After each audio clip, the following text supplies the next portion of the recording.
Page number 16. Lesson 2. Nelson Mandela, Long Walk to Freedom. Written by Nelson Rolihlahla Mandela. Before you read. Point number 1. Apartheid is a political system that separates people according to their race. Can you say which of the three countries named here had such a political system until very recently? They are North America, or South Africa, or Australia. Have you heard of Nelson Mandela? Mandela and his African National Congress spent a lifetime fighting against apartheid. Mandela had to spend 30 years in prison. Finally, democratic elections were held in South Africa in 1994, and Mandela became the first black president of a new nation. In this extract from his autobiography, Long Walk to Freedom, Mandela speaks about a historic occasion, the inauguration. Can you guess what the occasion might be? Check your guess with the news item from the BBC of 10th May 1994. Inside the box, the news item is given. Mandela becomes South Africa's first black president. Nelson Mandela has become South Africa's first black president after more than 3 centuries of white rule. Mr. Mandela's African National Congress ANC party won 252 of the 400 seats in the first democratic elections of South Africa's history. The inauguration ceremony took place in the Union Buildings Amphitheatre in Pretoria today, attended by politicians and dignitaries from more than 140 countries around the world. Never, never again will this beautiful land experience the oppression of one by another, said Nelson Mandela in his address. Jubilant scenes on the streets of Pretoria followed the ceremony, with blacks, whites, and coloureds celebrating together. More than 1 lakh South African men, women, and children of all races sang and danced with joy. Page 17. Activity. In column A are some expressions you will find in the text. Make a guess and match each expression with an appropriate meaning from column B. I'll read out the expressions given in column A. Number 1. A rainbow gathering of different colors and nations. Number 2. The seat of white supremacy. Number 3. Be overwhelmed with a sense of history. Number 4. Resilience that defies the imagination. Number 5. A glimmer of humanity. Number 6. A twilight existence. The expressions given in column B, which are to be matched with those in the column A. I'll read out now the expressions given in column B. First, a great ability, almost unimaginable, to remain unchanged by suffering, not losing hope, goodness, or courage. Second, a half-secret life, like a life lived in the fading light between sunset and darkness. Number 3, a sign of human feeling, goodness, kindness, pity, justice, etc. Number 4, a beautiful coming together of various peoples, like the colors in a rainbow. 5, the center of racial superiority. Number 6, feel deeply emotional, remembering and understanding all the past events that have led up to the movement. Now some of the words and their meanings. To be besieged by means to be surrounded closely by. Amphitheatre means a building without a roof, with many rows of seats rising in steps, typical of ancient Greece and Rome. 10th May dawned bright and clear. For the past few days, I had been pleasantly besieged by dignitaries and world leaders who were coming to pay their respects before the inauguration. The inauguration would be the largest gathering ever of international leaders on South African soil. Here, to be besieged by means to be surrounded closely by. Now, the next paragraph. The ceremonies took place in the lovely sandstone amphitheatre formed by the Union buildings in Pretoria. For decades, this had been the seat of white supremacy, and now it was the site of a rainbow gathering of different colours and nations for the installation of South Africa's first democratic non-racial government. Here, amphitheatre means a building without a roof, with many rows of seats rising in steps, typical of ancient Greece and Rome. Now the next paragraph. On that lovely autumn day, I was accompanied by my daughter Zenani. On the podium, Mr. de Klerk was first sworn in as second deputy president. Then Thabo Mbeki was sworn in as first deputy president. When it was my turn, I pledged to obey and uphold the Constitution and to devote myself to the well-being of the Republic and its people. To the assembled guests and the watching world, I said, confer means it's a formal word. Here means give.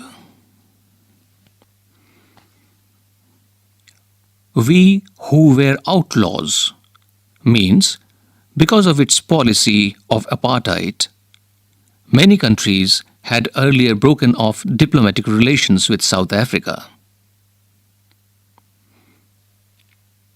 Emancipation means freedom from restriction. Deprivation means state of not having one's rightful benefits. Discrimination means being treated differently or unfavorably. Today, all of us do, by our presence here, confer glory and hope to newborn liberty. Out of the experience of an extraordinary human disaster that lasted too long, must be born a society of which all humanity will be proud.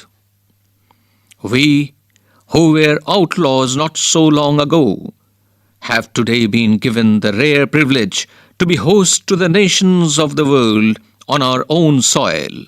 We thank all of our distinguished international guests for having come to take possession with the people of our country of what is, after all, a common victory for justice, for peace, for human dignity. We have at last achieved our political emancipation.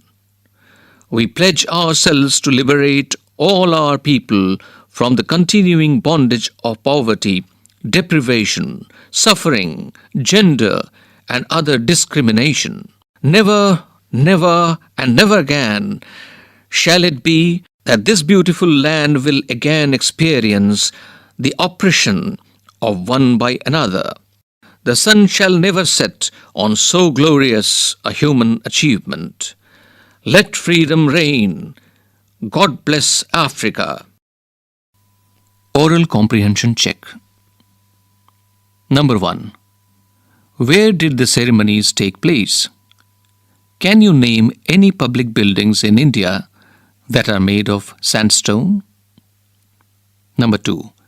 Can you say how 10th May is an autumn day in South Africa? Number 3. At the beginning of his speech, Mandela mentions an extraordinary human disaster. What does he mean by this? What is the glorious human achievement he speaks of at the end? Number 4. What does Mandela thank the international leaders for? Number 5. What ideals does he set out for the future of South Africa?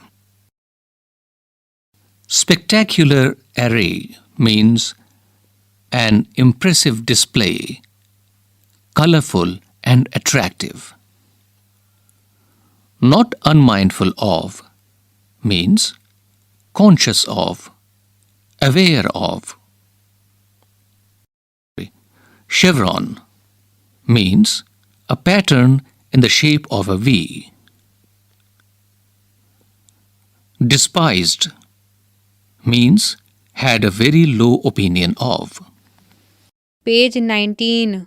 A few moments later, we all lifted our eyes in awe as a spectacular array of South African jets, helicopters, and troop carriers rode in perfect formation over the Union buildings.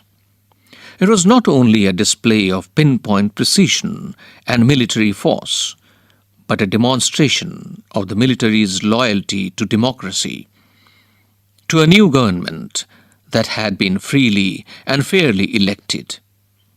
Only moments before, the highest generals of the South African Defence Force and Police, their chests bedecked with ribbons and medals from days gone by, saluted me and pledged their loyalty. I was not unmindful of the fact that not so many years before they would not have saluted, but arrested me. Finally, a chevron of Impala jets left a smoke trail of the black, red, green, blue, and gold of the new South African flag. The day was symbolized for me by the playing of our two national anthems and the vision of whites singing Nkosi Sikelel Africa and blacks singing Die Stem, the old anthem of Republic. Although that day neither group knew the lyrics of the anthem they once despised, they would soon know the words by heart. On the day of the inauguration, I was overwhelmed with a sense of history. In the first decade of the 20th century, a few years after the bitter Anglo-Boer War and before my own birth, the white-skinned peoples of South Africa patched up their differences and erected a system of racial domination against the dark-skinned peoples of their own land. The structure they created formed the basis of one of the harshest, most inhumane societies the world has ever known. Now, in the last decade of the 20th century, and my own 8th decade as a man, that system had been overturned forever and replaced by one that recognized the rights and freedoms of all peoples, regardless of the color of their skin. Page 20. Rot. It's an old-fashioned formal word. It means done or achieved. Profound means deep and strong. That day had come about through the unimaginable sacrifices of thousands of my people, people whose suffering and courage can never be counted or repaid. I felt that day, as I have on so many other days, that I was simply the sum of all those African patriots who had gone before me. That long and noble line ended and now began again with me. I was pained that I was not able to thank them, and that they were not able to see what their sacrifices had wrought. The policy of apartheid created a deep and lasting wound in my country and my people. All of us will spend many years, if not generations, recovering from that profound hurt. But the decades of oppression and brutality had another unintended effect, and that was that it produced the Oliver Tambos, the Walter Sisulus, the Chief Luthulys, The Yusuf Dadus, the Bram Fishers, the Robert Subukways of our time. Men of such extraordinary courage, wisdom, and generosity that their like may never be known again. Page 21. Perhaps it requires such depths of oppression to create such heights of character. My country is rich in the minerals and gems that lie beneath its soil, but I have always known that its greatest wealth is its people, finer and truer than the purest diamonds. Resilience. This means the ability to deal with any kind of hardship and recover from its effects. Pushed over to our limits. It means pushed to the last point in our ability to bear pain. It is from these comrades in the struggle that I learned the meaning of courage. Time and again, I have seen men and women risk and give their lives for an idea. I have seen men stand up to attacks and torture without breaking, showing a strength and resilience that defies the imagination. I learned that courage was not the absence of fear, but the triumph over it. The brave man is not he who does not feel afraid, but he who conquers that fear. No one is born hating another person because of the color of his skin, or his background, or his religion. People must learn to hate, and if they can learn to hate, they can be taught to love. For love comes more naturally to the human heart than its opposite. Even in the grimmest times in prison, when my comrades and I were pushed to our limits, I would see a glimmer of humanity in one of the guards, perhaps just for a second, but it was enough to reassure me and keep me going. Man's goodness is a flame that can be hidden but never extinguished. Resilience. This means the ability to deal with any kind of hardship and recover from its effects. Pushed over to our limits. It means pushed to the last point in our ability to bear pain. Oral comprehension check. Number 1. What do the military generals do? How has their attitude changed and why? Number 2. Why were 2 national anthems sung? Number 3. How does Mandela describe the systems of government in the country? Number 1. In the first decade, and number 2. In the final decade of the 20th century. 4. What does courage mean to Mandela? Number 5. What does he think is natural, to love or hate? In life, every man has twin obligations. Obligations to his family, to his parents, to his wife and children. And he has an obligation to his people, his community, his country.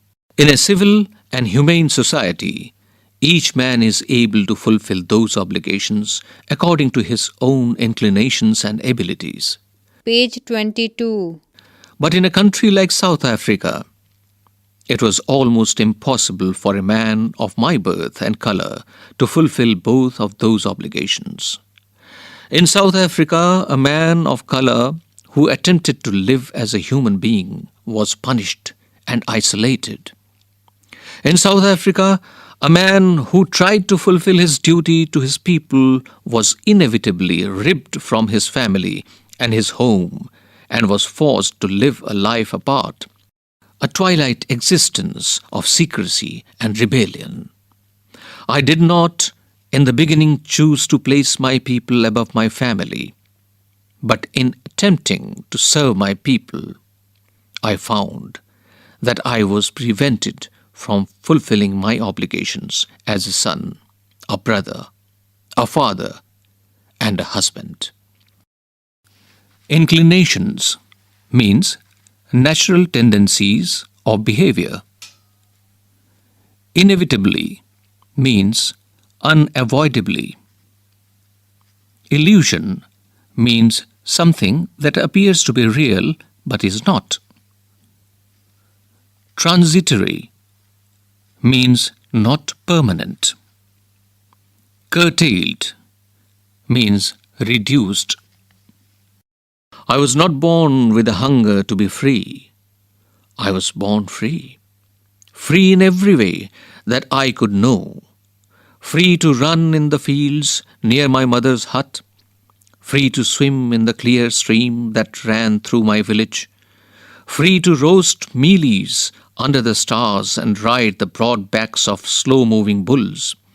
As long as I obeyed my father and abided by the customs of my tribe, I was not troubled by the laws of man or God.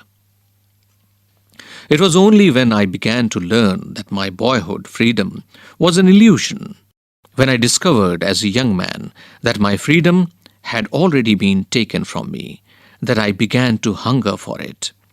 At first, as a student, I wanted freedom only for myself. The transitory freedoms of being able to stay out at night, read what I pleased, and go where I chose.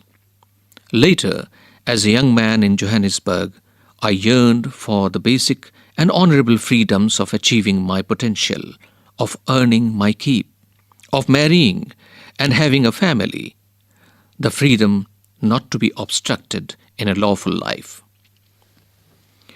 But then I slowly saw that not only was I not free, but my brothers and sisters were not free. I saw that it was not just my freedom that was curtailed, but the freedom of everyone who looked like I did.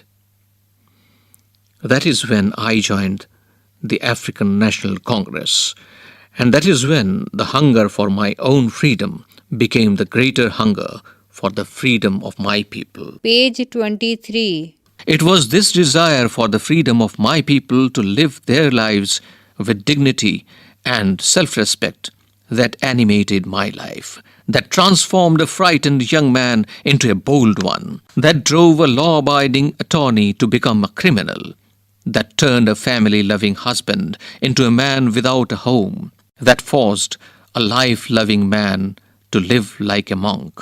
I am no more virtuous or self-sacrificing than the next man, but I found that I could not even enjoy the poor and limited freedoms I was allowed when I knew my people were not free. Freedom is indivisible.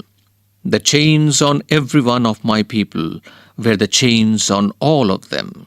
The chains on all of my people were the chains on me. I knew that the oppressor must be liberated just as surely as the oppressed. A man who takes away another man's freedom is a prisoner of hatred. He is locked behind the bars of prejudice and narrow-mindedness. I am not truly free if I am taking away someone else's freedom, just as surely as I am not free when my freedom is taken from me. The oppressed and the oppressor alike are robbed of their humanity. Page 24. Oral comprehension check. Number 1. What twin obligations does Mandela mention? Number 2. What did being free mean to Mandela as a boy and as a student? How does he contrast these transitory freedoms with the basic and honorable freedoms? Number 3. Does Mandela think the oppressor is free? Why? Why not? Thinking about the text. Number 1. Why did such a large number of international leaders attend the inauguration? What did it signify the triumph of? Number 2. What does Mandela mean when he says he is simply the sum of all those African patriots who had gone before him?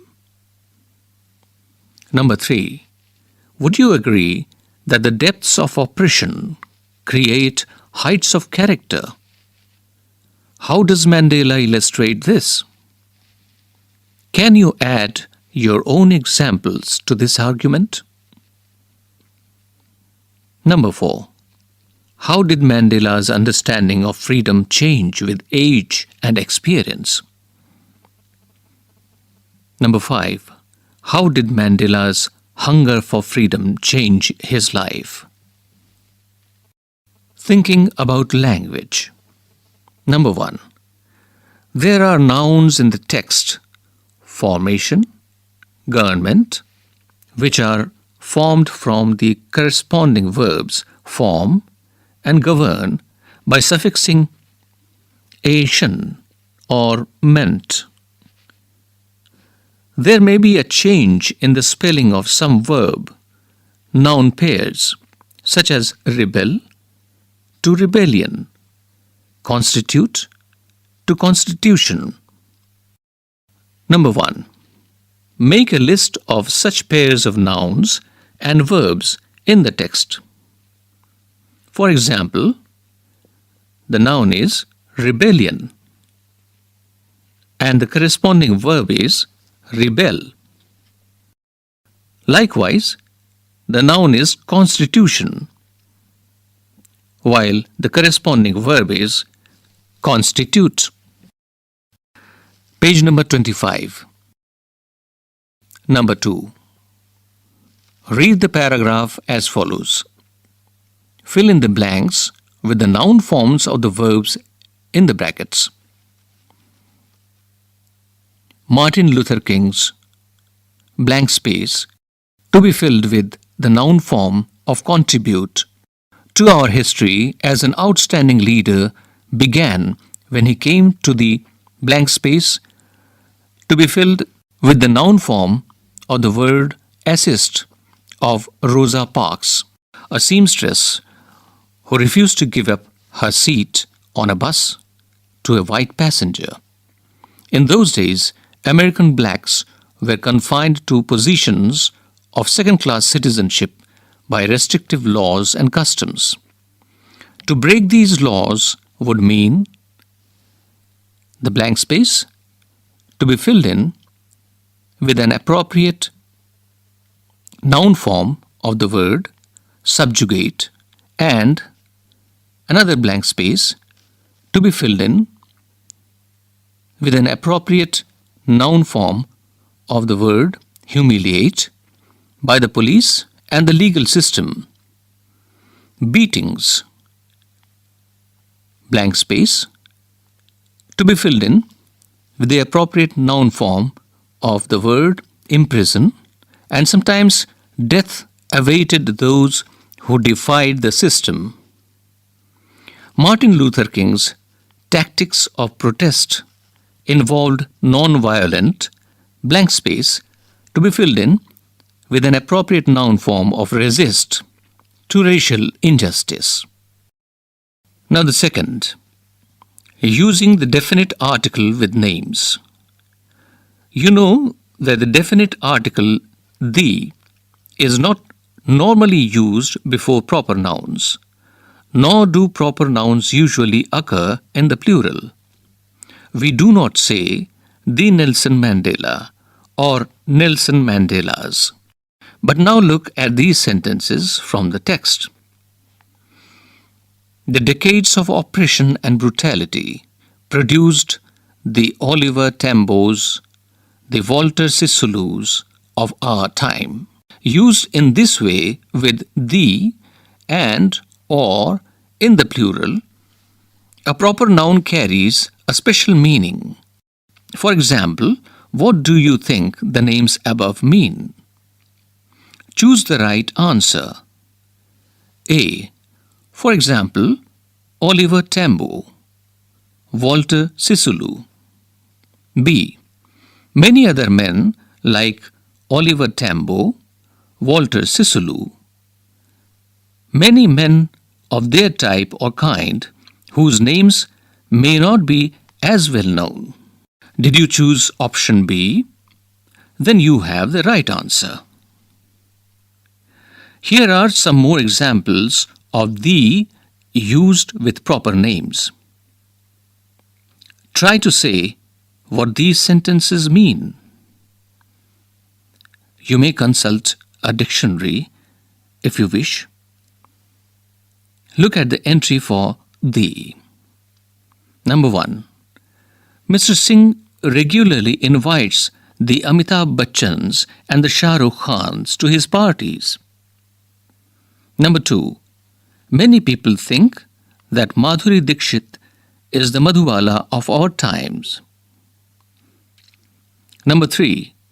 History is not only the story of the Alexanders, the Napoleons, and the Hitlers, but of ordinary people as well. Page number 26. Now the third is the section dealing with idiomatic expressions. Match the italicized phrases in column A with the phrase nearest in meaning in column B. There is a hint. First, look for the sentence in the text in which the phrase in column A occurs. A. Number 1. The phrase is, I was not unmindful of the fact. And now you have to choose the sentence nearest in meaning to the one which we have just now read from column A from these three. Number 1, had not forgotten. That means was aware of the fact. Number 2, was not careful about the fact. Number 3, forgot or was not aware of the fact. Number 2, now the sentence with the second phrase in column A. When my comrades and I were pushed to our limits. Now we have to choose one of the sentences in column B from the three given. Number 1 is pushed by the guards to the wall. Number 2, took more than our share of beatings. Number 3, felt that we could not endure the sufferings any longer. Now the third phrase in the sentence is in column A, number 3, to reassure me and keep me going. And the sentence to be chosen from the three given in column B are number 1, make me go on walking. Number 2, help me continue to live in hope in this very difficult situation. Number 3, make me remain without complaining. Now the fourth phrase in the sentence in column A, number 4, the basic and honorable freedoms of earning my keep. The sentence nearest in meaning to this phrase is to be chosen from the three given in column B. Number 1 is earning enough money to live on. Number 2, keeping what I earned. Number 3, getting a good salary. Speaking. In groups, discuss the issues suggested in the box as follows. Then prepare a speech of about 2 minutes on the given topic. First, make notes of your speech in writing. True liberty is freedom from poverty, deprivation, and all forms of discrimination. Point number 1. Causes of poverty and means of overcoming it. Point number 2. Discrimination based on gender, religion, class, etc. Point number 3. Constitutionally guaranteed human rights.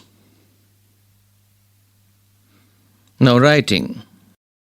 Number 1. Looking at contrasts. Nelson Mandela's writing is marked by balance. Many sentences have two parts in balance.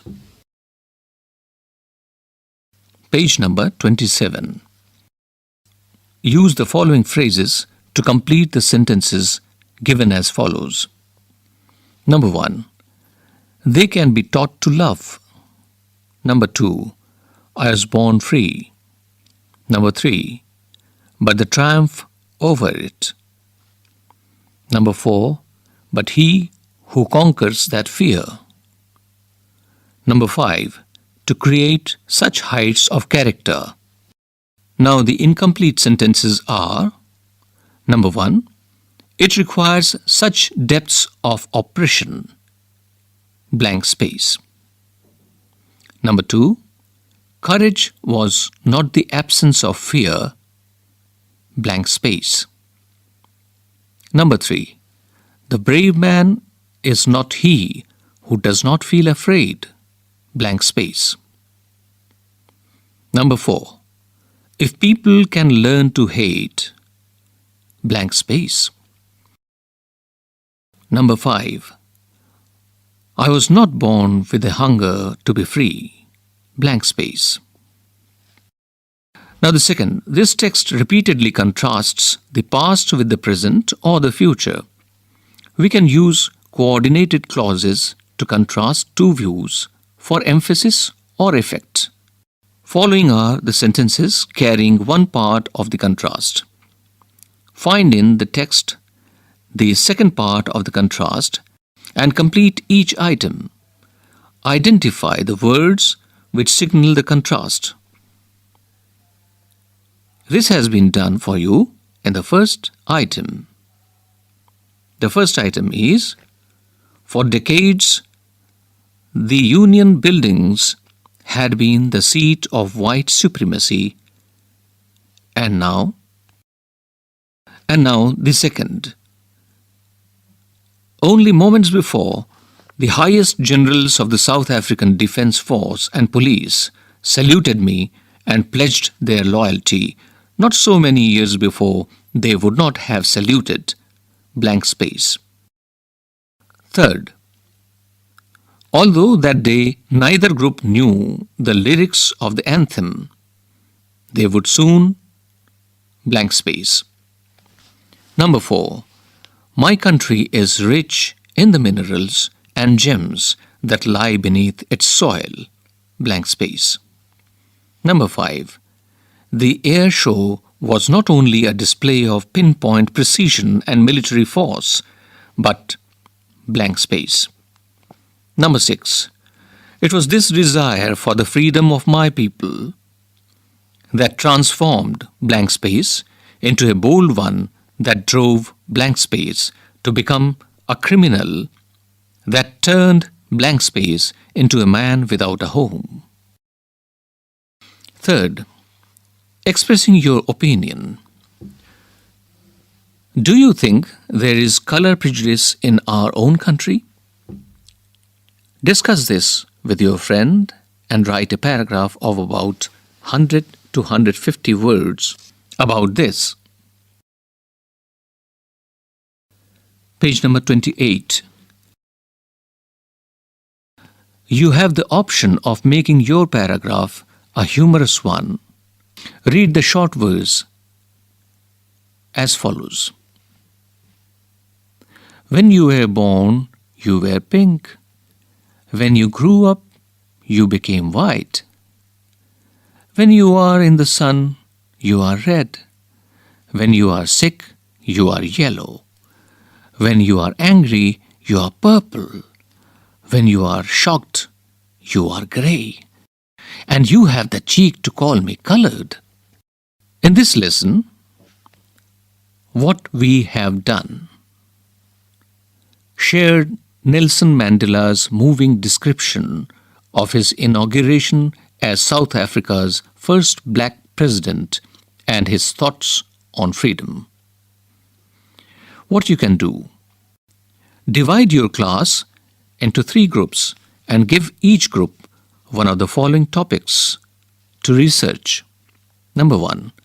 Black Americans and their fight against discrimination. Number 2. Women and their fight for equality. Number 3. The Vietnamese and their fight for independence. Choose a student from each group to present a short summary of each topic to the class. Homophones.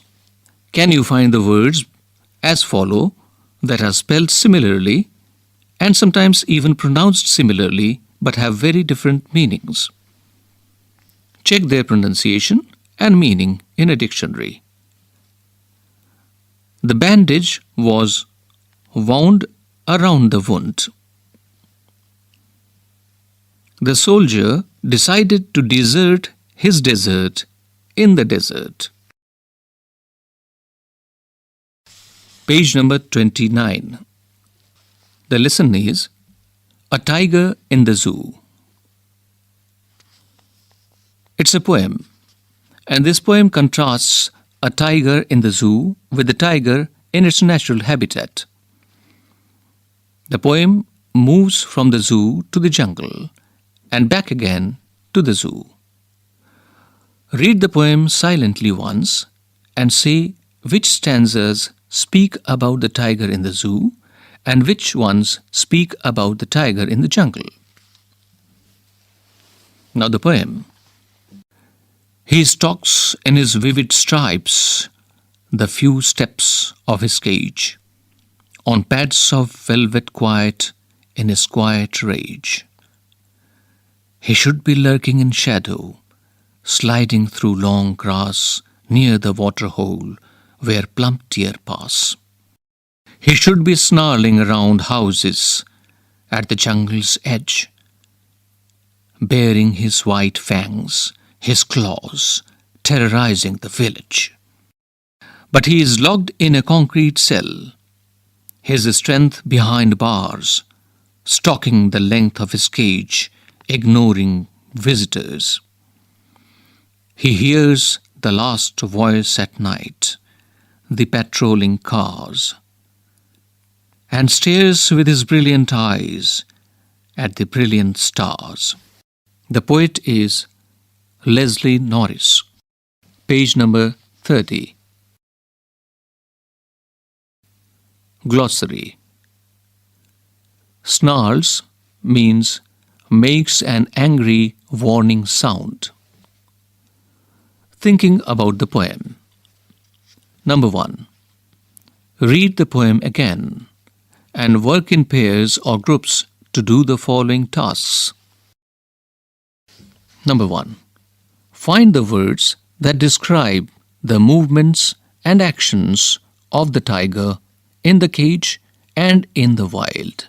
Arrange them in 2 columns. Number 2. Find the words that describe the 2 places and arrange them in 2 columns. Now try to share ideas about how the poet uses words and images to contrast the 2 situations. Number 2. Notice the use of word repeated in lines such as these. Number 1. On pads of velvet quiet in his quiet rage. Number 2. And stares with his brilliant eyes at the brilliant stars. What do you think is the effect of this repetition? Number 3. Read the following 2 poems, one about a tiger and the other about a panther. Then discuss. Are zoos necessary for the protection or conservation of some species of animals? Are they useful for educating the public? Are there alternatives to zoos? Now the 2 poems. The first poem is The Tiger. The tiger behind the bars of his cage growls. The tiger behind the bars of his cage snarls. The tiger behind the bars of his cage roars. Then he thinks, it would be nice not to be behind bars all the time, because they spoil my view. I wish I were wild, not on show, But if I were wild, hunters might shoot me. But if I were wild, food might poison me. But if I were wild, water might drown me. Then he stops thinking, and the tiger behind the bars of his cage growls. The tiger behind the bars of his cage snarls. The tiger behind the bars of his cage roars. The poet is Peter Niblet. Page number 31. The Panther. This is the second poem in succession. Now the poem. His vision from the constantly passing bars has grown so weary that it cannot hold anything else. It seems to him there are 1,000 bars, and behind the bars no world. As he paces in cramped circles over and over, the movement of his powerful soft strides is like a ritual dance around the center, in which a mighty will stands paralyzed. Only at times the curtain of the pupils lifts quietly. An image enters in, rushes down through the tensed, arrested muscles, plunges into the heart, and is gone. The poet is Rainer Maria Reich. Number 4. Take a point of view for or against zoos, or even consider both points of view and write a couple of paragraphs or speak about this topic for a couple of minutes in class. The greater cats with golden eyes stare out between the bars. Deserts are there and different skies, and night with different stars. It's a poem written by Victoria Sackville West.